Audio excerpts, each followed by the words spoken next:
Welcome to Oakland. Coming at you all the way live from Deep East Oakland.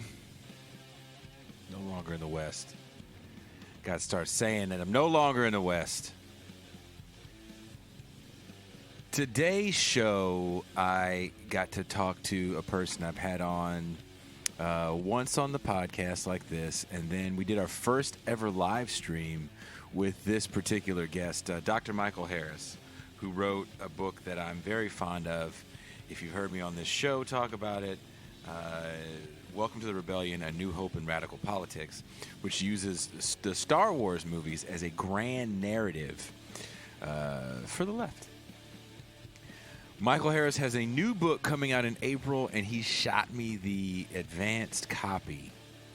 I've had it for a little bit, and I finally picked it up. And you might have heard me say this before. I don't like reading digitally. Like articles here and there I can do, but like entire books in a digital format is kind of hard for me. I do like the highlighting aspect of it. It's a little easier. A little cooler, but other than that, it just takes me a little longer to get to a digital book. But I finally got to it because I did want to talk to Dr. Harris again, because as you're going to hear us talk about on the show, I really feel like the Star Wars people read his book in some of the new episodes of The Mandalorian, and even some of the cartoons, which I think actually came out before the book. But they definitely identify the inequality that existed before the empire comes to be, and even after. So if you watch The Mandalorian, all of it actually takes place in kind of the space ghetto, right? The outer rim for Star Wars is their space hinterland or space ghetto, whatever you want to call it. But it's definitely a place where all the ne'er-do-wells dwell. So they actually have been tackling the fact that the Republic was a colonizing force, much like the Empire is or was. And there's an episode with Bill Burr, and I'll talk about it on the you'll hear me and Dr. Harris talk about it, where he's calling out these inequalities. And he's calling out to the Mandalorian, these people don't care, Empire, Republic. It's all the same shit to them. And in Dr. Harris's book, they're not all doom and gloom books where he's explaining or describing a current situation. Like, I am a fan of Chris Hedges, and I get a lot of shit from my leftist friends, especially now that we're on Zero Books every Wednesday. You can catch a new live stream of This is Revolution on the Zero Books YouTube channel. Plug, pluggity plug. And he paints some dark pictures of doom and gloom, and he tries to add a little hope at the end. But if you ever read a book like War is a Force That Gives Us Meaning, which I think is an excellent book, it's not very happy. There's like no hope at the end. It's a very dark book. And so is America, the Farewell Tour. But Dr. Harris uses pop culture in a way to show us certain things, like using Star Wars as a narrative for the left, as a narrative for hope, as a narrative for collective rebellion. And I've never seen The Hunger Games. And when he first told me about it, so usually when I talk to someone, we talk for like 10, 20 minutes, depending on who the guest is and if they have time. And then we do the show. If I can squeeze a couple hours out of them, because now I have a new format where I go an hour, anything over an hour, we're going to Patreon with it.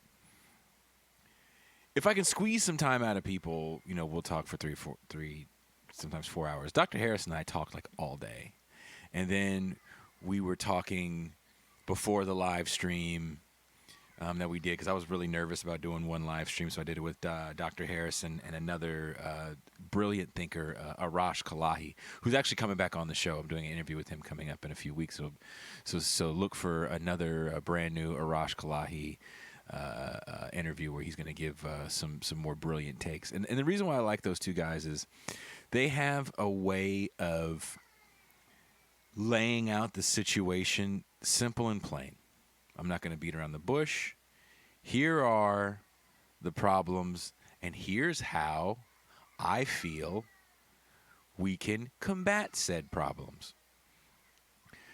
And never watching the Hunger Games, I'm not going to lie, I was kind of this shitty elitist attitude that it bit off of Battle Royale, and it seemed a little teeny boppery.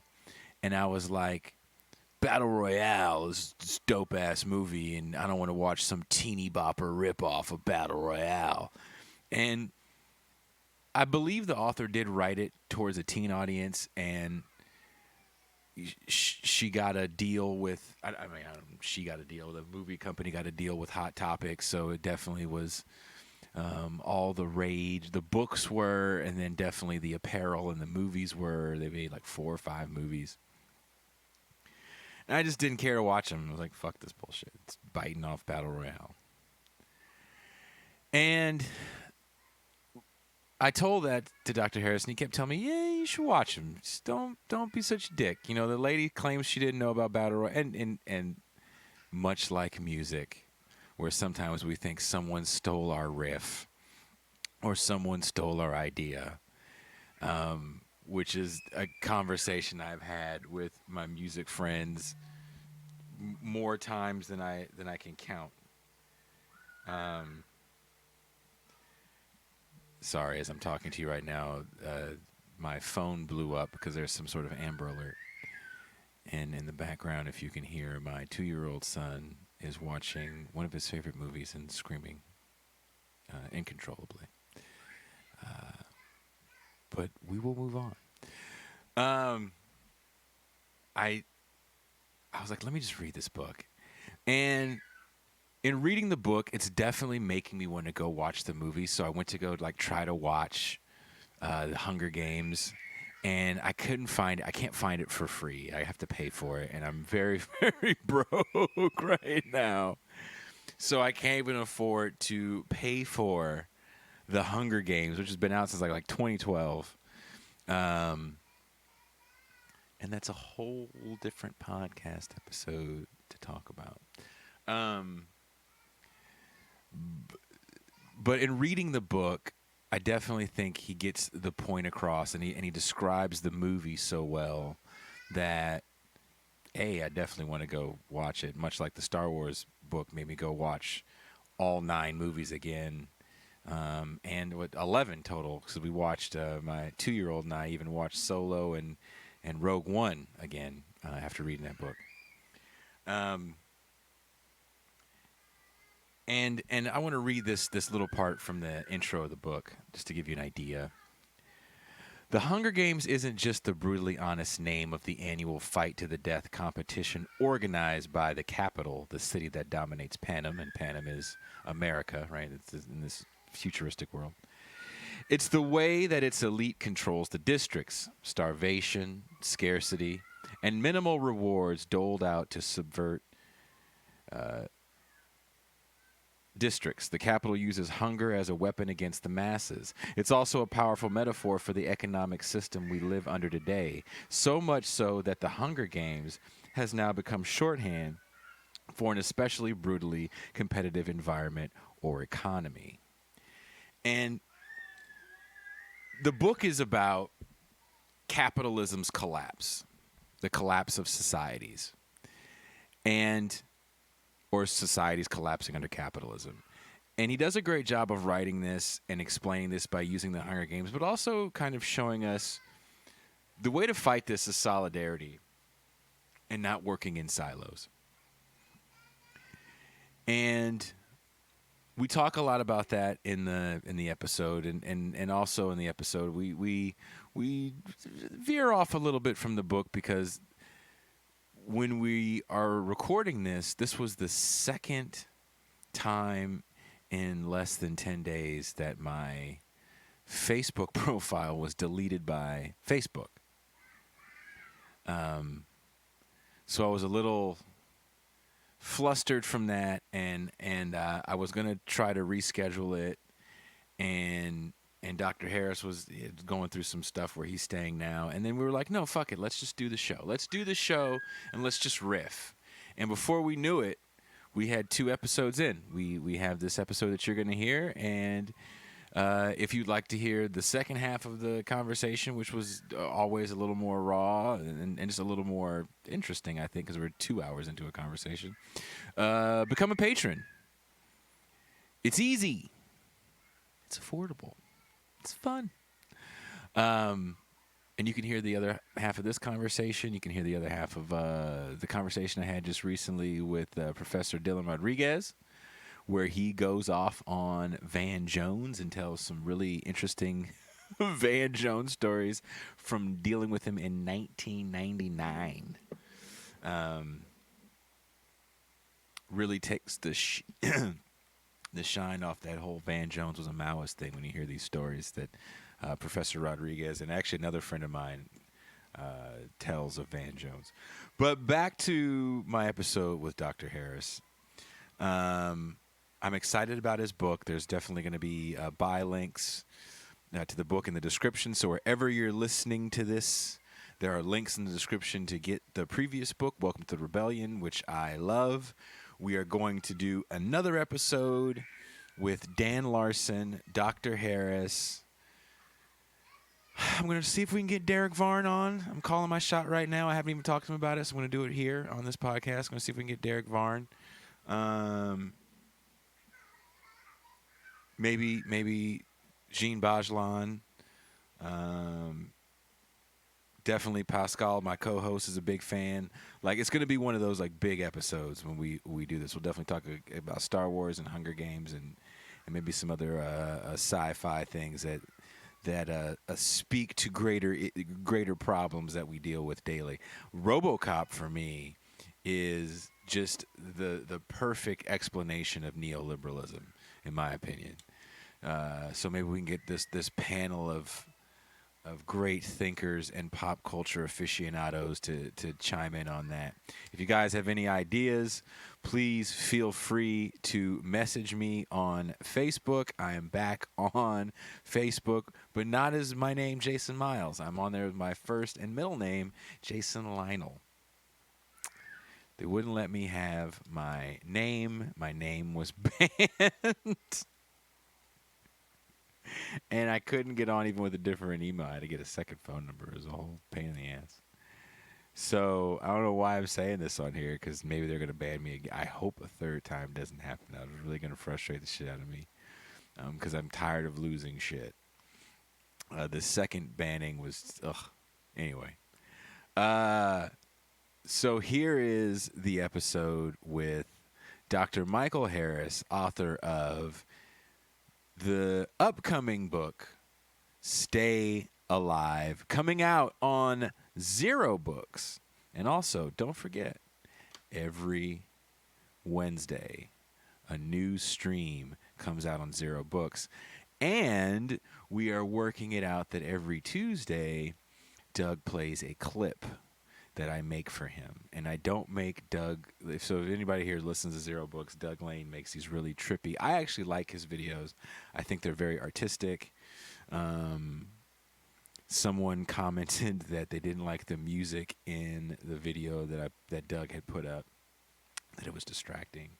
I will say this to anyone that has anything to say about that. I am a musician. And this podcast, everything I do comes from me making music first. So everything I do is probably going to have music in it because I like creating music. These are, for me, the music to those clips are like a score to the person talking. And listening to the person talk, I have to listen to the whole thing, and then I get a feel of the rhythm of the conversation, and that makes me find the BPMs that I want to go for. And so that's where that comes from, and it's not going to stop because a few people have a problem with it. Deal with it. So again, here is the episode with Dr. Michael Harris. I will shut up now. Thank you very much, and become a patron in here this second half. Peace.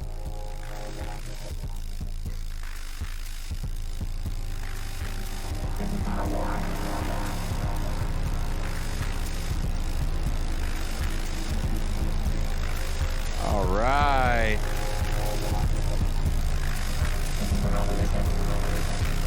Coming at you all the way live from the town.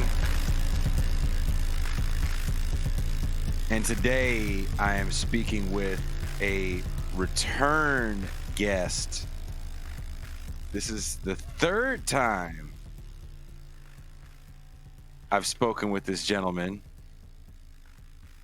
And if you know anything about this show and me and even other shows I've gone on, I constantly shill for this man and his first book on Zero Books called Welcome to the Rebellion.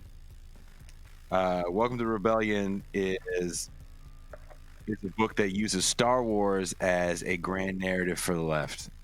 And it makes me watch Star Wars in a whole different light. He had told me when we were off air that he was writing another book using the Hunger Games to kind of explain the downfall of capitalism. And once again, he's done a masterful job. I've never seen the Hunger Games. And I started reading the book thinking, damn, maybe I should watch this movie. But I'm reading the book. I'm like, I don't think I need to watch this movie because he's explaining it oh so well. I am talking about Dr. Michael Harris. Hi, Jason. Good to be back. Thank you. I was just on someone else's show recently, and I was talking about your book, Welcome to the Rebellion. And in the introduction, you write, this book is about how a real empire of authoritarianism and corporate domination has now come for us. It rose to power within weakened and corrupted republics. It promised order and security, but relies on domination and fear, and now threatens our existence on a planetary scale. But also, it's about hope. You do a great job, and this is just my opinion. I don't know if other people have told you this. I'm writing this actually for you in a blurb for the new book. You do a good job of not just explaining the crisis, but also trying to give some hope.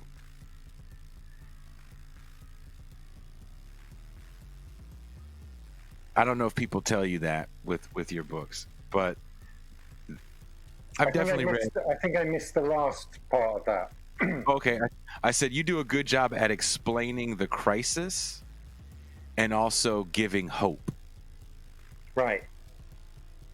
And I think that's missing in a lot of people's like analysis. It's always like doom and gloom. Like I'm a big fan of Chris Hedges, you know, to the chagrin of some of my leftist friends. Mm-hmm.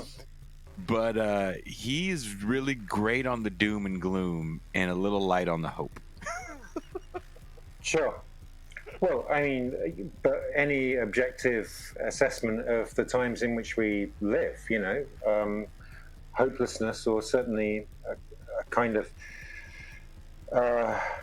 recognition of the seriousness of the depth of things is the starting point, right? What we then do from there is a different question. I think okay, so real quick back to your first book, and I don't want to spend too much time on the first book. So I'm watching the new show, The Mandalorian, with my 2-year-old son, and the more I'm watching the show, I'm going, I think they read Dr. Harris's book. Because they're actually talking about the inequality of the Outer Rim and how even the Republic is a bit of a colonizing force throughout the galaxy. and they're calling out a lot of the inequality. And I'm even seeing that in some of these other the cartoons. We've been watching the cartoon Rebels, and I'm like, they had to have read the book. I didn't get an acknowledgement. Have you been watching it at all? The Mandalorian? Do you watch that at all? I saw the first series of The Mandalorian. I really enjoyed it, and I enjoy that setting. I enjoy that setting of, like you say, the Outer Rim, the Left Behind areas. You know, the main stories, the three trilogies, and since I thought that had kind of run its course, and people have different opinions on the last few films. But one of the criticisms that was made by people, David Brin is very good in kind of criticizing this focus on the royal family, as it were, at center of the story. You know, the Skywalkers, and we get glimpses of parts of the rest of the galaxy, the left behind areas, the areas in which there's still slavery and rampant corruption, and criminal gangs are running things along with the Empire and so on. And what I like is the opportunity in all this new Star Wars stuff to tell stories set in those other parts of the world, and that kind of more gritty feeling about it, and it does give you a perspective on the corruption of the Republic, and how it was sufficiently weak that it could be turned into an empire. This is one of the things that Lucas always said. It's not like the Empire came along out of nowhere. It came out of the Republic, and the corruption and the inequality and the slavery and the fact that there were people were living in two different galaxies in a way. You know, the center worlds, which had all the technology and the progress and the wealth, and these vast swathes of the galaxy that were shut out of that. Yeah, so I really liked it. I think there are a lot more stories they can tell in those worlds, actually. Well, there's when you watch the second season, there's an episode with comedian Bill Burr. His character comes back surprisingly, and I don't want to spoil too much of it for you, but basically, they go to a planet that's being mined by the Empire, but then the Mandalorian finds out that before the Empire was there, the Republic was there doing the same thing.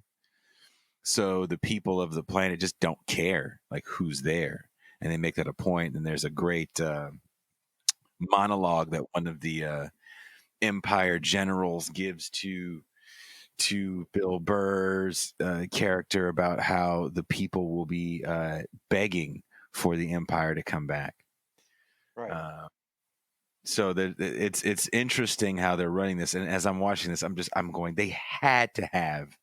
I know Favreau had to have read. If he didn't read it, then the other guy, Dave Filoni, is that his name? Then he read it. But somebody at Disney read this book. Well, let's hope so, and let's hope my lawyer can prove that in court, so I can get a massive payday out of the Disney Corporation. Yeah, they'll probably try to settle and bring you in as a writer. Oh, that's what I'm open for a deal. Let's negotiate. It doesn't need to be public. They don't need to issue a formal public apology. That's okay, as long as there's cash involved.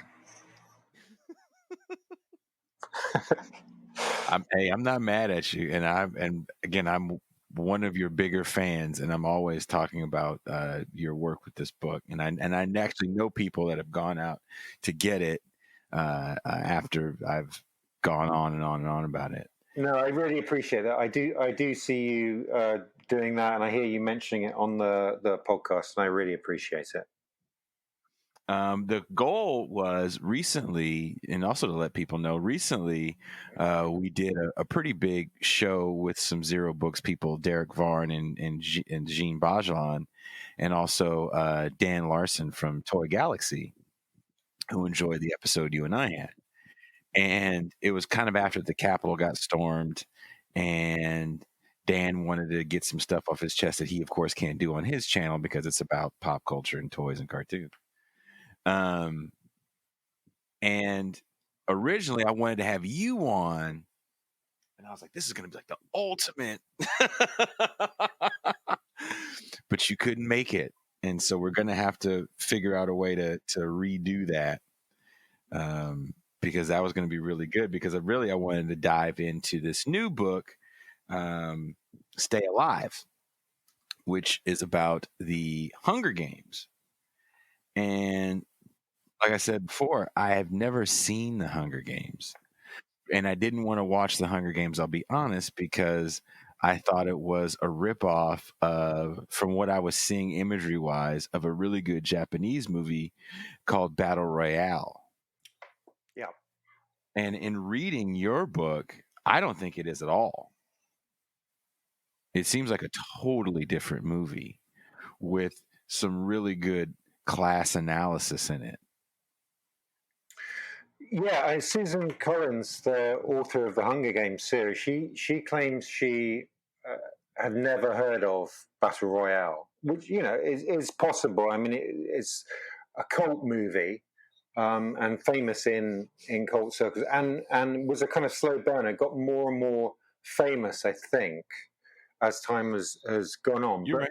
Yeah. But I mean, whether you kind of believe her or not, the idea of kids being put into a kind of violent situation where they have to fight each other, you know, goes back further than that. You think about Lord of the Flies and so on, and the idea of a kind of corrupt elder elite that tries to manage young people and manages its own fundamental fear of, I would say, the revolutionary potential of young people, you know, is a theme you've had in various books and films for decades, I think. So it's possible, but I understand that because I saw Battle Royale and was familiar with that before I really started thinking more seriously about the Hunger Games, and it was not my generation's books or films. You know, I was more Star Wars. That's what I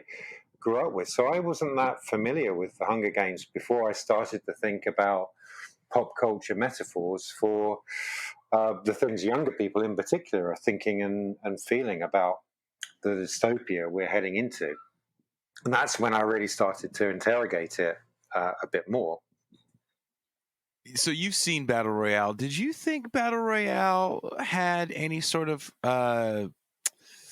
class discussion in it? Because I don't remember it having anything like that. It was just more like kids killing each other with random objects. Well, I mean, one of the common critical interpretations of Battle Royale is that it's about the kind of lost generation of kids in the 90s, in particular in Japan. You know, you had the Japanese economic miracle, and then that collapsed, and essentially they've gone through a kind of 15-20 year recession, and the shock that had on such a previously kind of stable, ordered society, and revealed the kind of, again, the elder corruption, the elders hanging on to power, and so a lot of people interpret it actually in that, through that political economy lens, and certainly the writer of the original book,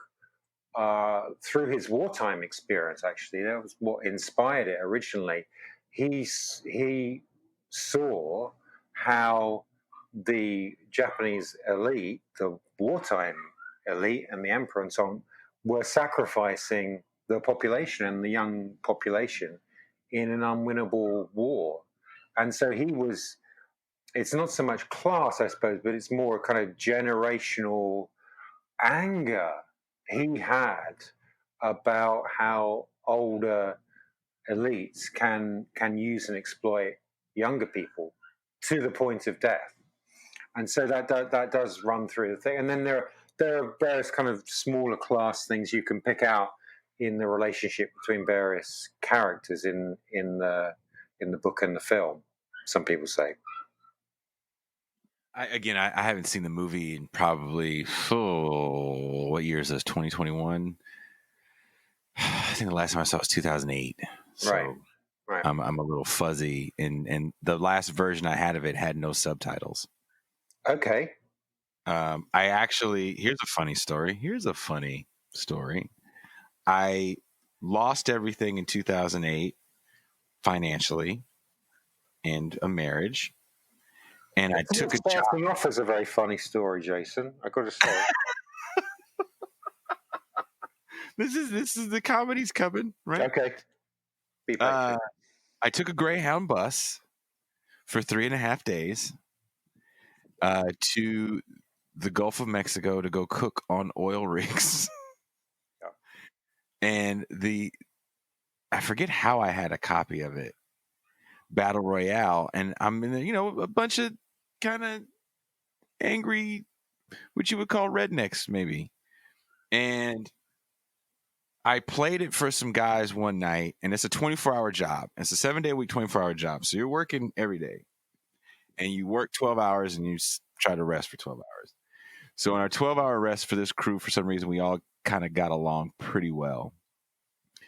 And I was like, I got this movie. It's a foreign film, though. And they're like, I don't like all the foreign films, all the subtitles. Like, well, there's no subtitles on it. So I would have to sit there and explain it to people, some of the parts that were going on, because there's a lot of action in that movie that explains itself. Yeah. But the whole program, I remember I had to explain to guys, and once I did, it became like the most popular film on the rig, and people kept like, "Hey, man, I want to watch that Chinese movie again." Yeah, it's a great movie, and one of the differences between Battle Royale and the Hunger Games is it's not in Battle Royale. It's not, as far as I remember, it's not a kind of public spectacle. No. So one of the additional kind of layers you have in the Hunger Games, which again speaks to the experience of young people, and I think we'll come back to that again and again, is living in a world of social media and Instagram and the importance of appearance, and you have to display that you're living your best life, and all that kind of additional psychological emotional pressure that young people experience now that I didn't when I was growing up. Thank God there wasn't social media and yes. I agree with all of this stuff. Yeah. So the addition of that public game playing, which weaves through the story and way it screws the young people up about what is reality, what is just appearance and acting. It's a very prominent theme in the books and the films, and I think adds to the importance of the story to a lot of people who did grow up with it, unlike me. And it's good. I feel like a lot of these movies that have some sort of even a mild dystopian future. The Running Man, if you remember the Running Man with Arnold Schwarzenegger in the 80s. Mm-hmm. Another movie where there's like a game show of people fighting to live, poor people fighting to live, right? Yeah, right. I think they're prisoners, aren't they? They're convicts in that. Yeah. So you get a chance to be released if you win. Yeah. And no one wins, right? That's the whole thing. Right. No one wins. No one ever wins the games. And part of the Running Man, if you remember, was that Arnold Schwarzenegger finds the big pile of dead bodies, the skulls of all the guys that were supposed to have won, and they had like superimposed, like, oh no, people actually do win, because if people knew that everyone dies, they wouldn't support the show or the project. You'd have mutiny on your hands. You'd have a riot. You'd have a rebellion. Yeah. And this theme of the kind of falseness of meritocracy is something I talk about in the book. I mean, quite consciously, the president of this corrupt dystopia in the story says you've got to give people a little bit of hope. It's false hope, but you've got to give them a little bit of hope. I could just go out and shoot kids to keep people in line. This is what he says in the story. But the more effective way of doing it is to have this competition in which people feel they might just be able to win. They might just be able to become a rich and famous celebrity in the capital, and that's what really keeps the social order together. If there's just this little bit of light coming in the darkness that they can hang on to. And another person that's actually really good at that too, another person from your hood, your motherland, if you will, is his name is it Charles Booker that does Black Mirror? Is that his name? Charlie Brooker, yeah. There's an episode of Black Mirror where, and you later find out that there is an entire universe where these shows kind of exist in, right? These episodes exist in one kind of continuous universe. And there's an episode where these people are riding a bike that creates energy. And it's kind of a horrible existence, right? And there's a game show that they can get on. And if you win the game show, then you can get off the bike. And the game show is like an American Idol type game show. Right. And one of the characters wins the game show and doesn't have to ride the bike anymore. But the woman that he actually cared about gets turned out into horrible life she didn't necessarily want to get the bike.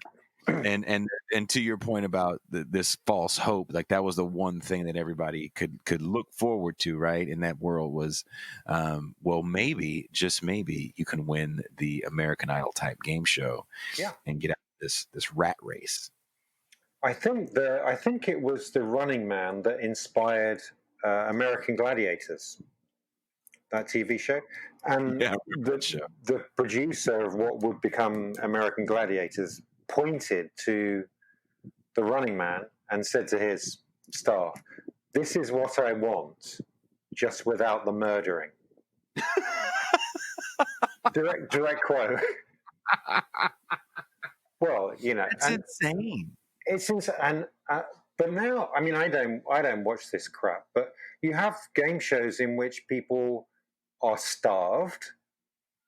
You have game shows in which people can be easily injured. You've had Big Brother episodes in some countries in which people have died.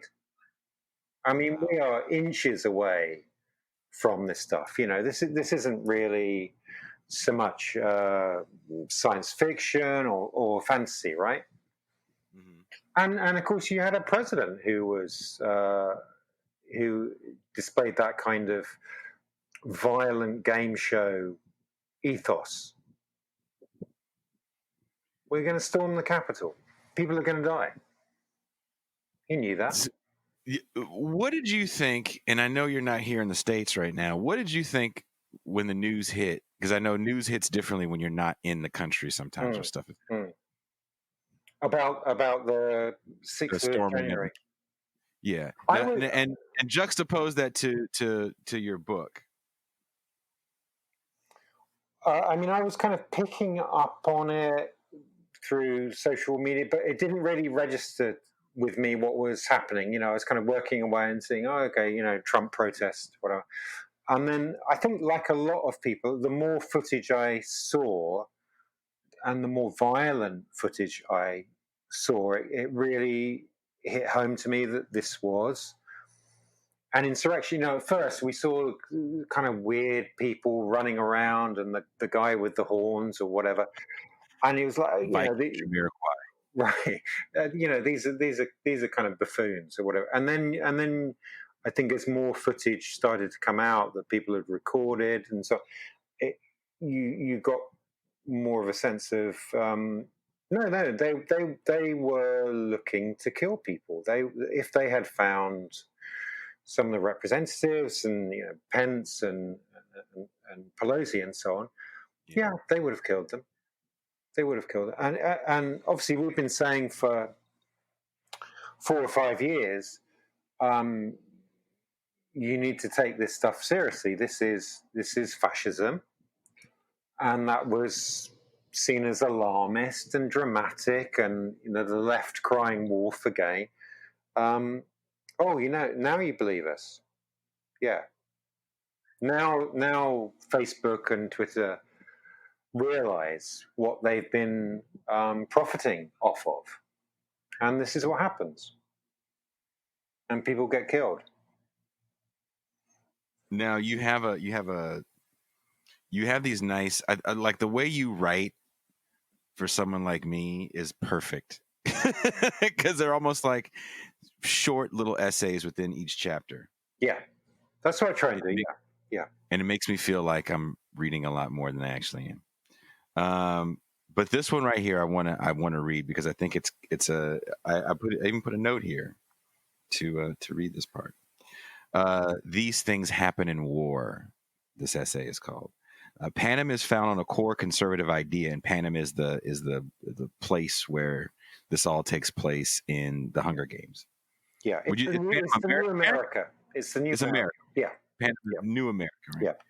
Yeah. Panem is found on a core conservative idea, one that still holds a powerful grip on today's politics, that the state restrains us from all-out civil war. This was first set out by the English philosopher Thomas Hobbes, particularly in his most famous book, Leviathan. Hobbes was informed by the English Civil War or Civil Wars of 1642 to 46 and 1648 to 51. He often uses the word rebellion that led to the execution of the king and the declaration of a republic. At the time, England was divided politically, economically, socially, religiously, then militarily. This was also an age of radical new movements. For example, the Levelers called for much greater equality in wealth and political rights, while the Diggers fought for the abolition of wage labor. But these flourishing demands for justice and democracy were exactly what Hobbes warned against. His argument was rooted in a deeply pessimistic view of human behavior dressed up in some crude science, as conservatives still do today. We are driven by greed and fear. Without an authoritarian state, we compete, often violently, to secure the necessities of life and seek reputation, glory, both for its own sake and greater security. Hobbes' state of nature is perpetual strife, endless dark days compromising a war of all against all, leavened only by temporary alliances to stave off greater or graver threats and imminent perils.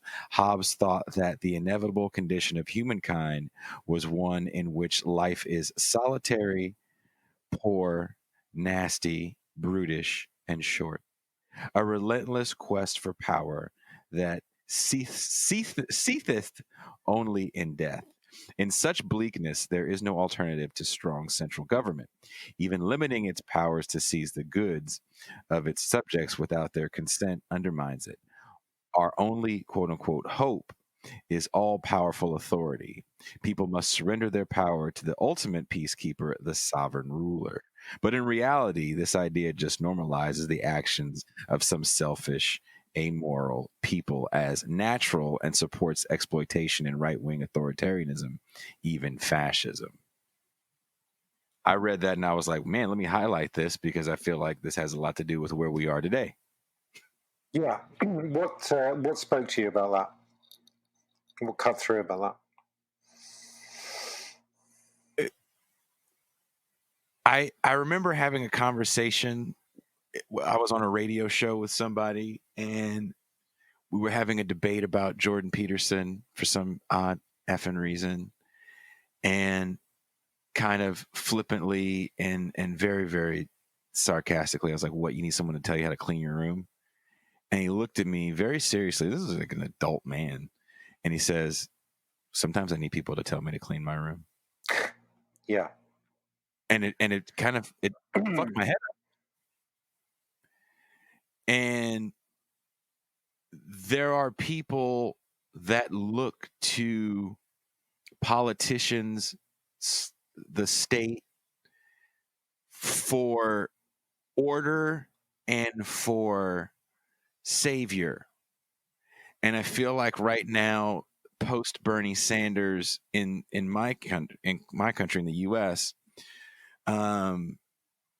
people are kind of waiting for Superman when it comes to politicians on both sides, on the left and the right.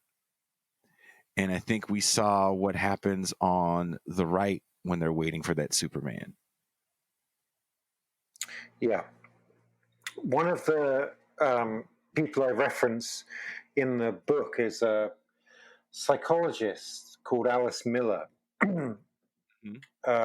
who is very good on people's desire, attachment to authority, and how that can shade into authoritarianism, and the desire for the strong father figure, and the way that can often be in her work. She argues it's a kind of outcome of childhood trauma that we haven't dealt with, that we then act out and seek to pass on to other people, and how that can transfer into politics. And you absolutely saw this with Trump, right? I mean, there were some people who saw him as daddy, saw him as the father figure, and very much kind of emotionally and psychologically gravitated towards that abusive, cruel, mean, inconsistent father figure, because it was kind of comfortable, because it echoed something. You know, one of the things I think about a lot is how if we're interested in politics, those people are interested in politics and political ideas and ideologies and economics and so on. That's how we tend to think about politics, but it's much more emotional and much more psychological than particularly we on the left, I think, often like to acknowledge or think about. And I think the era we're living in, if it does one thing, or one of the things it should do, is remind us how emotional and psychological politics is. And, you know, political scientists are proving this in their work in the way that Trump demonstrates as well. Trump normally, kind of rhetorically, reversed some of the core Republican positions, you know, on free trade, on deficits and so on, virtually overnight when he became the Republican Party candidate. And you saw in the polling evidence how Republican voters flipped overnight with him. Yes. So they had been, you know, self-proclaimed, long-standing believers in family values, and, you know, traditional conservative values, and smaller government, and reducing the deficit and the debt, and international trade deals and so on. And they flipped overnight once the father figure had said, no, we're not doing that anymore. We're doing something else. Their positions reversed. And that's about emotions and psychology and someone's desire to be a follower, you know? I did get to the Alice Miller part of the book, and I started to find that really fascinating, because I think that's why there's figures on the right that have such big bases, a la Jordan Peterson and even Sam Harris. Yeah. They do become a father figure for people that are so, you know, a generation that is kind of disconnected from everything. Everyone is looking at their device all the time. My 2-year-old son reminds me how much I don't want to look at my device when I'm looking at a message or something, and he's running around and he's looking at me. He sees me with the phone in my hand. He just walks away. Like, well, you're not going to pay attention to me. You're looking at that thing. Yeah. I'm like, damn, man. Let me go throw this in a whole nother place or turn it off.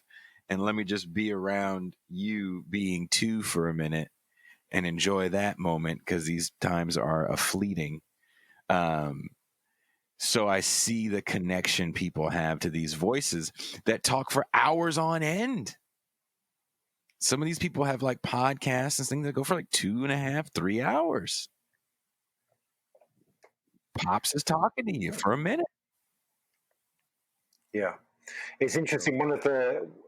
This is one of the things I get into in the book as well. It's kind of the conservative critical characterizations of young people, that they're all snowflakes and they're spoiled and they're overparented and so on. But what you're pointing to is underparenting, and that's the gap in which the Jordan Petersons wiggle their way in, isn't it? Because it's the underparenting.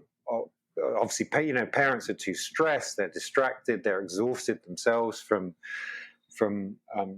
the economy in which they have to operate and the stress and so on. So of course they're as tempted as anyone to distract themselves, in virtual worlds and on their phones and so on. And I'm not a parent myself, and I have no idea how difficult it must be. But I see parents, they're in a restaurant and the parents are on the phones and the kids are sitting there starting to get restless, and they want to be parented, not in an authoritarian way, not to be taught obedience, but just to be related to as human beings. Yeah. Yeah. And they don't get it. Or the parent gives the kid the phone, or they give them some device, which we've been kind of against with this little one. And actually, I don't even think there was devices around when I had my other kids. And, I don't want to watch Chicken Little, the Disney animated show, for the 100th time, but I'd rather watch Chicken Little, the animated show, with him for the 100th time and get up when he says, "Dad, let's get up and dance at this song," because I don't want the Jordan Petersons of the world to fill that void. Yeah.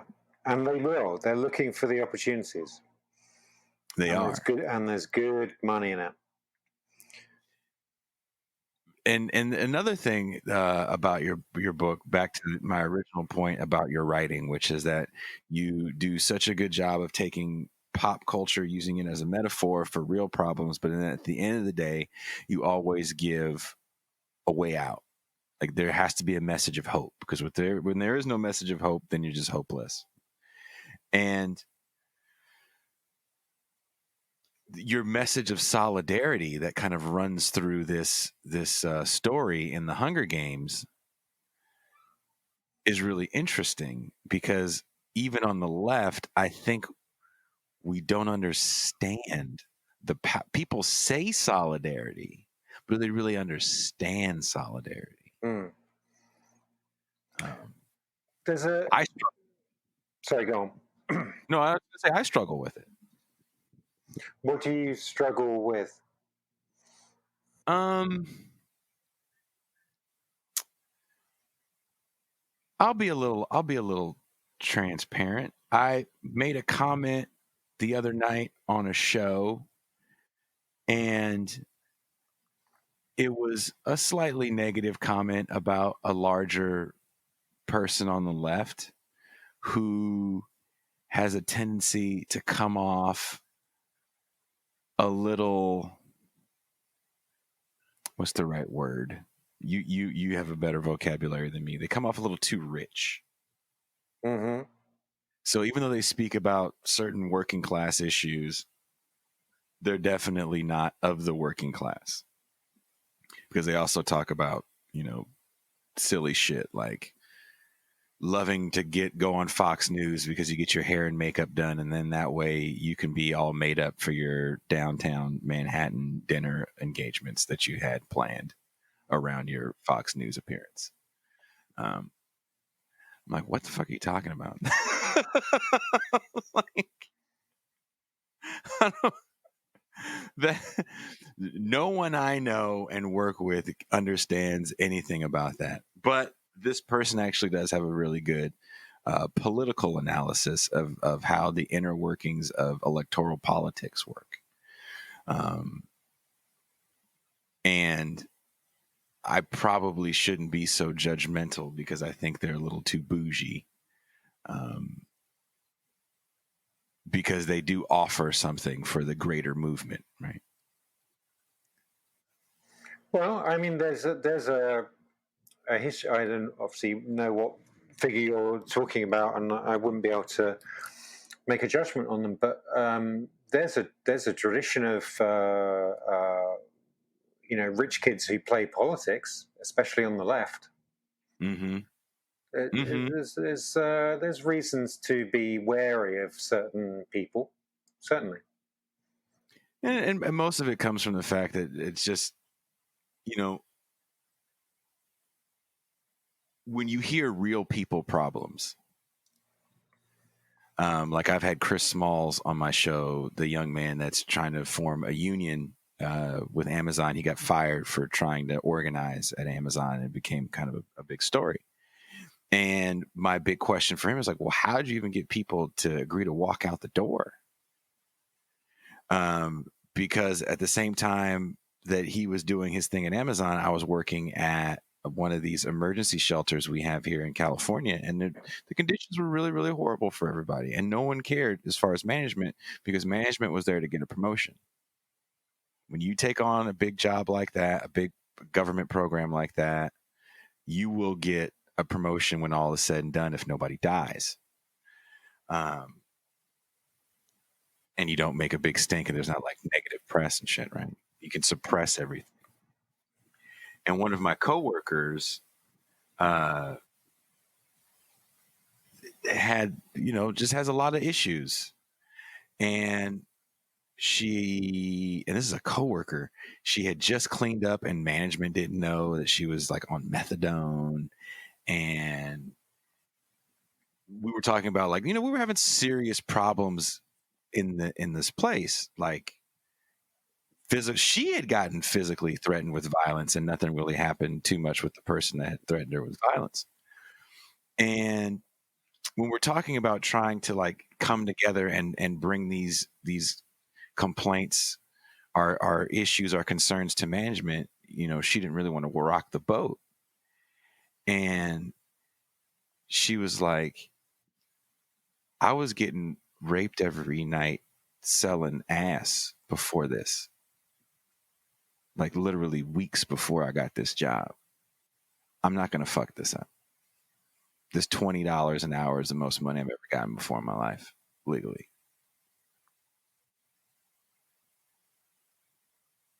And when you're like a rich kid that's that disconnected from, and she wasn't the only story like that.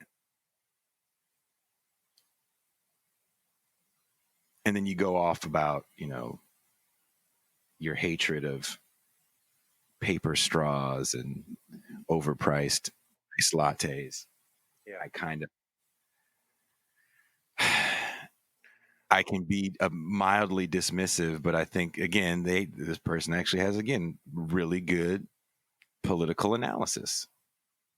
Do you know one of the ways this comes out for me, and I talk about this in the book, is in attitudes towards the state. Mm-hmm. So I mean, I'm more on the libertarian socialist side, just instinctively. But that relates to class, and that relates to experiences when I was younger, and how you feel about authority, and your experience of authority. Teachers, doctors, police forces, and so on. In the book, I talk. There's one chapter in particular where I talk about Appalachia, because for those who are unfamiliar with the Hunger Games, the place where the main character Katniss comes from is in a future Appalachia, and it's the most downtrodden, kind of dejected, criticized, stereotyped district in this future America, as it is in arguably in the current America. Right? No, it really is. It really is like that in real. I've been there several times. Right, so, yeah. and chosen for that precise reason by the author, to make some class points. And so I talk about, the politics of places like that, and of course we've got them in England and every country, and how lots of people on the left talk about the state with the assumption that it's some kind of benign, helpful friend. Well, that is not the experience you have had of the state in its various forms. If you come from a poorer background, if you come from a rural background, there is the state is this hostile, cold, uncaring, often authoritarian, policing thing that will often steal from you, or has historically stolen from you. And here comes the middle class left and saying, "Oh, we want to extend the state. We want to give you something," and it's no wonder people don't trust it. Yeah. Not only do they not think it will happen, but they think, based on their own experience, that the feeling of engaging with that state, whether for their healthcare or any other kind of protection, will be cold, impersonal, demeaning, embarrassing, policing, and that's something which I think, this is not about disliking people who just because of their background, but that's something I think people who are from a more middle class background, who are on the left, don't often understand about working classes people's view of the state and how they hear these promises about an extension of the state into their lives. And I don't think a lot of people understand that. Like, we have our own subway system here in the Bay Area called BART, Bay Area Rapid Transit, and they just announced that now they're going to dispatch social workers instead of police for certain mental health episodes that happen on the train system. Right. So if anyone doesn't know, there is a horrible homeless problem here in the Bay Area, mostly in San Francisco and Oakland, the two major cities. Or I guess let's say the whole Bay Area, because San Jose has a very bad homeless problem as well.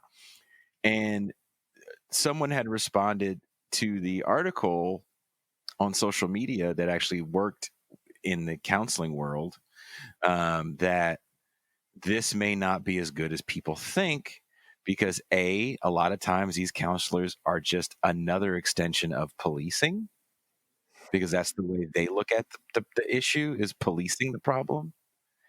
And B, it'll probably be underfunded anyway. Yeah. And then that goes like, well, see, we tried it your way. We just got to lock them up. So it's a lot of people are rejoicing that kind of, like you said, that middle class stuff. Like, yeah, that's what we wanted. We wanted more social workers. It's like, yeah, but what is the strategy? Because I've seen the social work policing of mental illness. Yeah.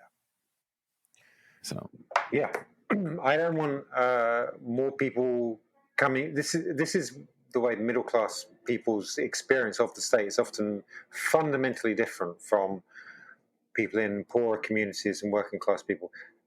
They do not experience the state as an intrusion into their lives, and they get treated with respect by the state because they're nice middle class professionals. Obviously, not always, but if you're educated, if you've been to university and so on, you are going to be treated differently in many circumstances by the state than if you're not. And again, it's the emotional and psychological dimension of politics, which on the left we forget sometimes. We forget. There's a reason why people in Alabama, Kentucky, these states, when they hear promises about we're gonna give you this, we're gonna give you that, we're gonna provide that, they view it with suspicion. It's not just brainwashing by Fox News. That's part of it. But it's not just that. It's wanting to be... Of course, everyone wants to be supported and have security, protection, and so on. But none of us want intrusion into our lives. None of us want that policing. and I don't think those people see that policing on the daily level. No, because you're so disconnected from it. Yeah, that's right. And not only did I work with homeless people, I lived among them.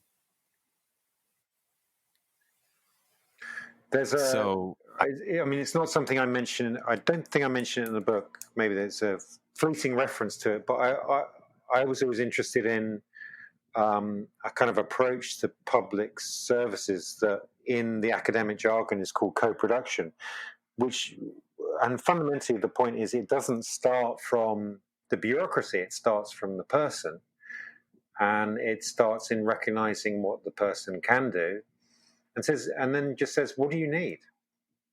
What do you need? Not, this is what we think you need. Mm-hmm. This is our program, which we've proved through scientific studies, works elsewhere. It doesn't start with that. It's a much more human and person-centered, in the jargon, way of supporting people, which the state is not very good at doing. This is one of the problems we have to think about on the left, is how do you support people? We know how to set up bureaucracies. Government knows how to do that for good or ill. What it struggles to do, we have to be honest with, is support people in individual, personal ways that give them dignity or respect. And that's the struggle, isn't it? Yeah. That's the struggle within capitalism, I should say. How do you try to give people dignity but then come under budget at the same time? Well, the irony is it turns out these kind of approaches are much cheaper, actually, than traditional public services, because you don't build a whole bureaucracy. And sometimes you don't need to give people what you assume they need. What they might need is something really simple, a bit of advice about how to do something, not a 12-week training course, But that's the model we go into, as middle-class bureaucrats. We go, well, we've designed this perfect 12-week program that's going to help, give people confidence to go and find a job. Have you asked them whether that's what they need? Maybe they just need a bus ticket to be able to get to a job interview. Mm-hmm. Mm-hmm. There's a lot to be said for just giving people cash, Oh yeah, and not all of this other the ability to drive themselves somewhere, or just like public transportation that works well. Yeah. Like that shit is paramount. Wi-Fi. Yeah. Again, I didn't sit at the job. I didn't sit with my other coworkers. I sat out with the people to hear what they wanted, hear what their complaints were, because I think this is an easier way to do your job, right? If I'm just here in front of you and you can always be bitching me, and I got bitched at a lot, but at least I'm listening and I'm doing what I can. And I tried to do what I could to meet some of the needs, but they weren't as complex as people thought. Yeah. And in listening to everyone's story, sometimes it was a matter of like just connecting people. Like, oh, you can't read? Well, this lady right here used to teach before she lost everything. So why don't we set up a space where you guys can get taught? That's absolutely another principle of co-production. So I think you'd be interested in kind of reading more about it, and it kind of echoes some of your own experiences by the sound of it, because a lot of it is just about connecting people, saying, oh, okay, so-and-so over there, another quotes service user, knows how to do that. Go talk to them. Yeah. Well, they can support you. And of course, that gives people dignity, gives people a sense of, oh, I do have some skills, I do have capabilities that other people can learn from and benefit from. Feeling normal or human is so huge, and you see the frustrations, because there's one thing that's growing in this country, and that's economic inequality. And maybe that's globally, I don't live in the UK. I do have some good friends that I did before I got banned for the second time on Facebook in Scotland, and they were telling me some things about what's going on over there, and just the frustrations with this whole Brexit in general. Have you been following any of that? Oh, sure, yeah. I'm an addict on. Even though I'm not in the UK anymore. I mean, the whole fucking car crash. Yeah, I've been an addict of this for what's it been, 4 years now? Yeah, 5, right? Because it happened in 2016 or It 2015. was the same year as your ex-president got elected. Yeah, it was in the summer. Yeah, so 4 years And what's your take on it right now? on Brexit. Yeah. I mean, there's an emotional dimension to this again, because some of the people who voted for it will never, it's a sunk cost in the sense that they were told some lies, they were manipulated, and they're going to really struggle to be able to acknowledge that it will not deliver what they were promised, the lies that they were told. So actually, if you look at the polling evidence, it's been fairly. There's been a slight shift back towards people saying they wished we'd stayed in the European Union, but it was the same. It was the same phenomenon, and it was a warning, really, about what happened later in that year in 2016 in the United States. It was a kind of populist revolt manipulated by elites, which is a pretty good definition of what fascism is as well. I'm not saying Brexit was fascism, but that's the same basic mechanism. Populism manipulated by elites who have something to gain from it. And everything's going to be more difficult. Trade is going to be more difficult. Travel is going to be more difficult. But we knew that. But people wanted to kick against this somewhat more imaginary liberal metropolitan elite. There is a liberal metropolitan elite, and they were directed to kick against that as a displacement activity for what they should have really been told to kick against, which was neoliberal capitalism that demeans them, that makes them feel ashamed, makes them feel like failures. It's not university professors that make people feel. You know what I mean? I mean, who the fuck listens to university professors? No, I mean, that's just a figment of the Fox News imagination. What makes people feel ashamed and demeaned and worthless is the economic system that they experience every day. And Brexit and Trump were ways of distracting people. Let's criticize Mexicans. Let's criticize Eastern European people coming to the UK. They're what the problem is. And I agree with that 100%. So what is the message of hope in the Hunger Games? Well, it's interesting because, in a sense, the first message is hopelessness, in the sense that one of the things that's running through work I've been doing for the last couple of years is I think the left needs to think much more about social collapse. And our politics isn't based around the idea that we're heading for some kind of significant socio-economic, political, environmental collapse, And in a way, despite their denialism of climate change, the right is much more set up for collapse and exploiting collapse. And you've seen that in your former president. He was a collapse president, maybe the first collapse president, you know? He came in talking about American carnage. And he wasn't completely wrong in that respect,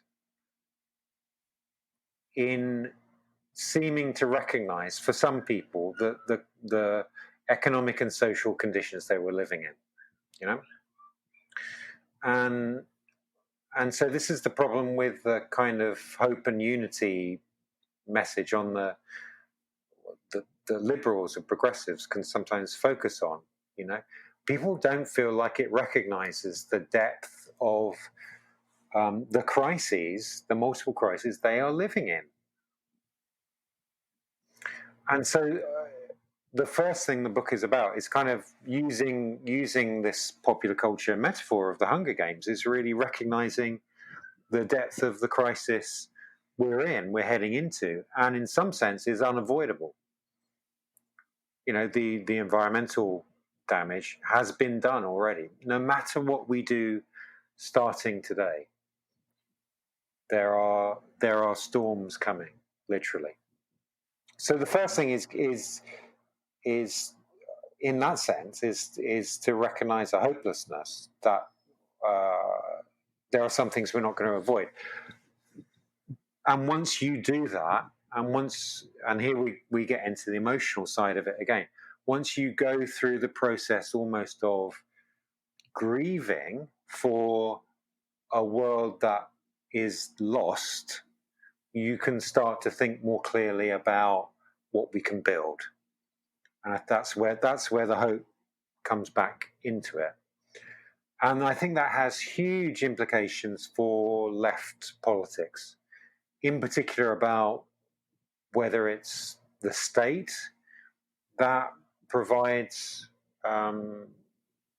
services to us and is able to protect us. And I don't think it will be able to, given some of the crises that are still to come, the economic crises that are still to come, or whether it's a much more kind of community-based mutualism, where we build new structures to help ourselves and to care for ourselves and protect each other.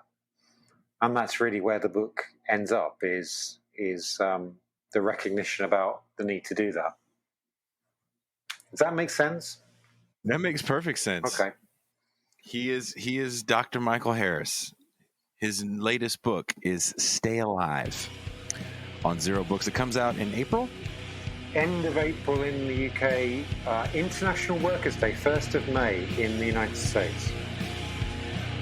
All right. I'll have links up to the pre-order in the description of the show, as well as links up to buy Dr. Harris's previous book, Welcome to Rebellion. So I'm going to play some music. Dr. Harris, talking.